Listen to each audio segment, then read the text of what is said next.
राजस्थान से जुड़ी हर खबर के लिए लाल सब्सक्राइब बटन दबाएं तथा खबर का नोटिफिकेशन सबसे पहले पाने के लिए इसके पास दिया गया घंटा जरूर दबाएं। संक्रमण के बाद आर्थिक स्थिति, इस मुद्दे पर आज चर्चा में भाग लेने का आपने मुझे मौका दिया, इस बात का बहुत बहुत धन्यवाद। सभापति महोदय, हनुमानगढ़ जिले में 337 कोरोना पॉजिटिव केस आए थे। मेरी विधानसभा क्षेत्र में सिर्फ 24 कोरोना पॉजिटिव मरीज आए। हमारे जिले की परिस्थिति को हम देखें तो हमारे यहाँ कम्युनिटी स्प्रेड नहीं। कोई आदमी बाहर से आया, पॉजिटिव आया तो 3 दिन, 7 रोज और 10 रोज के बाद वो वापस सामान्य हो गया, वो वापस नेगेटिव हो गया। ये हमारे जिले की स्थिति रही।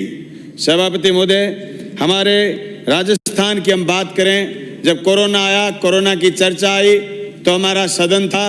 सदन में चिकित्सा मंत्री महोदय ने जब बयान दिया कोरोना को लेकर, गंभीर चिंता व्यक्त की। उसी समय नेता पक्ष और नेता प्रतिपक्ष सब ने सहयोग की बात की।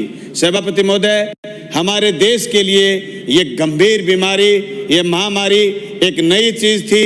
ये बात सही है कि 19 माह पुरानी सरकार और आज की परिस्थिति, आज ये आंकड़े पेश किए जा रहे हैं कि हमने 37 लैब बनाई हैं, 10 प्राइवेट लैब हैं, बाकी सरकारी लैब हैं। जिस दिन कोरोना आया, कोरोना का संकट आया, हमारी तैयारी कुछ नहीं थी। हम मानसिक रूप से तैयार नहीं थे, हमारे पास मेडिकल टीम भी तैयार नहीं थी। यहाँ तक कि 22 मार्च से पहले हमारे यहाँ कोरोना से निपटने के लिए, जांच करने के लिए पीपी किट नहीं थे, मास्क नहीं थे, सैनिटाइजर का हम लोग नाम तक नहीं जानते थे। इस परिस्थिति में कोरोना से लड़ना हमारे लिए एक बड़ा काम था। सभापति महोदय, हमारे देश की सरकार भी, यहाँ राजस्थान में जब धारा 144 लगी और उसके बाद यहाँ लॉकडाउन हुआ, हमारी देश की सरकार ने भी देश भर में लॉकडाउन बिना तैयारी के शुरू किया। सभापति महोदय, एकदम लोगों को कह दिया गया कि कल से लॉकडाउन होगा। पूरे देश में राजस्थान के लोग भरे पड़े हैं, मजदूर के रूप में, व्यापारी के रूप में, मिल मालिकों के रूप में। हमारे यहाँ एक अलग तरीके की दड़बड़ाहट पैदा हुई, लोगों में हड़बड़ाहट पैदा हुई, लोग भागे दौड़े। हमारे देश में क्या क्या नहीं हुआ। उसके बाद कोरोना की चिंता कम थी, घर आने की चिंता ज्यादा थी। सभापति महोदय, कभी कोई कानून आया, कभी कोई नियम आया, क्योंकि देश की सरकारें सीख रही थी, हम सब लोग सीख रहे थे, सारे जनप्रतिनिधि सीख रहे थे, अफसर भी सीख रहे थे। सुबह नियम कुछ होता, शाम को नियम कुछ होता, एक सर्कुलर पढ़ते, इतने में दूसरा सर्कुलर आ जाता। ये सिर्फ राजस्थान में नहीं, ये हिंदुस्तान में था। सभी सभापति महोदय, यहाँ लोग पैदल चल रहे थे, यहाँ ट्रेन पैदल चल रही थी, यहाँ तक कि ट्रेन दूसरी जगह चली गई। ट्रेन 24 घंटे सफर दूसरी साइड में कर गई। देश की सरकार ने और रेलवे ने उत्तर दिया कि साहब ट्रेन भटक गई। ये फेल्योर व्यवस्था का था। मैं नहीं भटक रहा हूं, ये तो था कोरोना। और कोरोना के बीच आया सभापति महोदय आर्थिक संकट। यहाँ डॉक्टर लोग बहुत कम हो सकते हैं जो कोरोना का इलाज बताएंगे। चिकित्सा मंत्री ने रोड मैप दिया है, देश की सरकार ने भी रोड मैप दिया है कि हम कोरोना से लड़े।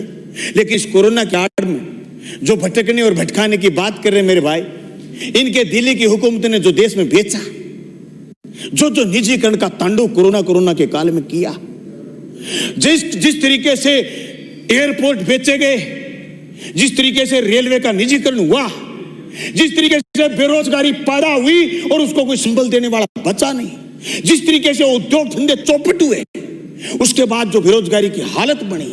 सभापति महोदय, मेरे से पहले जो विधायक महोदय बोल रहे थे, ये कोरोना की चप्पत और उसके बाद जेब की चप्पत आने वाले दिनों के लिए भी बहुत बड़ा संकट पैदा करने वाली। मैं इस सदन में स्पष्ट कहना चाहता हूं, खेती से लेकर के उद्योग तक जो संकट पैदा किए जा रहे हैं हुकूमत के द्वारा, केंद्र की हुकूमत के द्वारा, ये हमारे लिए आने वाले दिनों में कोरोना से भयंकर महामारी होगी। सभापति महोदय, सब लोगों ने मांग उठाई है कि बिजली के बढ़े हुए दाम वापस होने चाहिए, लेकिन जो देश भर में बिजली को लेकर के भी षड्यंत्र रचा जा रहा है, रेल के बाद, एयरपोर्ट के बाद अगला तंत्र बिजली को बेचने का, बिजली कंपनियों को बेचने का जो काम किया जा रहा, ये हम सब के लिए संकट का विषय है। सभापति महोदय, मैं तो इस सदन के माध्यम से मांग करना चाहता हूं कि जो निजीकरण का पाप हमने देखा, कोरोना आते ही सारे प्राइवेट हॉस्पिटल ताला लगा के भाग गए, जिस तरीके से अहमदाबाद का बढ़िया हॉस्पिटल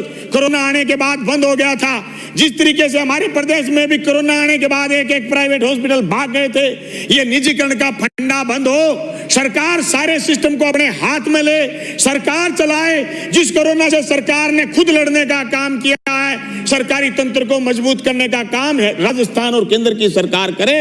सभापति महोदय, ये बहुत गंभीर सवाल है कि कोरोना के अंदर हमें पता चला कि किस तरीके से प्राइवेट स्कूल वाले, प्राइवेट कॉलेज वाले, किस तरीके से प्राइवेट धंधे वाले, किस तरीके से फैक्ट्री वाले, किस तरीके से हॉस्पिटल वालों ने सरकार की मदद करने की बजाय अपनी जेब की मदद की ताला लगा लगा के भाग गए, रफू चक्कर हो गए।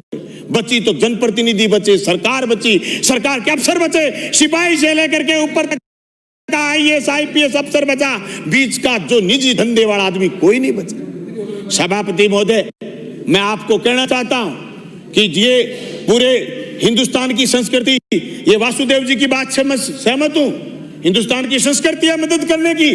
इस संस्कृति की मदद से हम कोरोना से लड़ पाने में कामयाब हुए। प्रधानमंत्री महोदय का और स्टेट के मुख्यमंत्री का जो आह्वान था, जनता ने माना, जनप्रतिनिधियों ने माना, तब हम कोरोना से लड़ पाए।